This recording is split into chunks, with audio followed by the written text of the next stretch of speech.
update ng bayan, maasahan anumang panahon.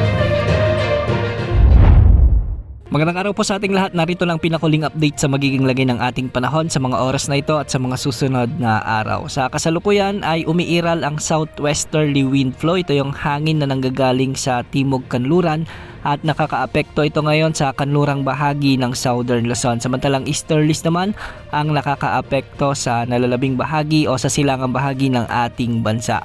Dahil nga sa pag-iral ng southwesterly wind flow ay asahan ng bagyang maulap hanggang sa maulap na papawirin na may mga isolated rain showers and thunderstorms sa probinsya ng Palawan at Occidental Mindoro. Hindi rin inaalis ang banta ng mga biglang pagbaha o pagguho ng lupa, lalo na kung may mga umiiral na severe thunderstorms. Samantala, dahil naman sa easterlies ay makikita natin sa ating satellite animations na may mga kaulapan ngayon na nagdadala ng mga kalat-kalat na pag-ulan, lalong-lalo na sa may Cagayan Valley, sa may Bicol region, sa may Eastern Visayas at sa may Caraga region. Ang mga lugar na ito ay posibleng makaranas ng minsan ay mga malalakas na pag-ulan dulot ng mga severe thunderstorms, kaya posible ang banta ng mga pagbaha at pagguho ng lupa sa mga lugar na nabanggit. Samantala sa nalalabing bahagi ng bansa, may mga pag-ulan din tayong nakikita ngayon sa Ilocos Region, Cordillera Administrative Region, sa may Central Luzon, sa may Western Visayas at Central portions ng Visayas, sa may Northern Mindanao,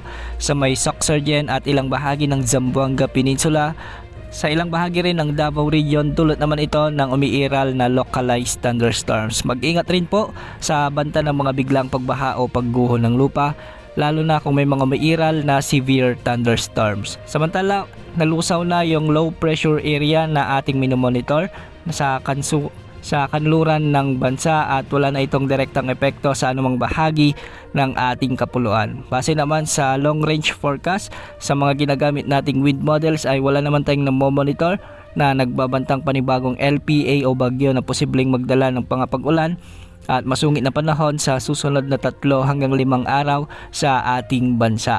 Bukas asahan pa rin ang pag-iral ng southwesterly wind flow at makakaapekto na lamang ito sa bahagi ng Palawan.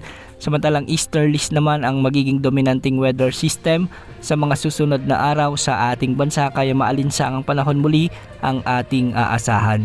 Yan muna ang latest sa lagay ng panahon. Ito po ang weather update ng bayan, maaasahan anumang panahon.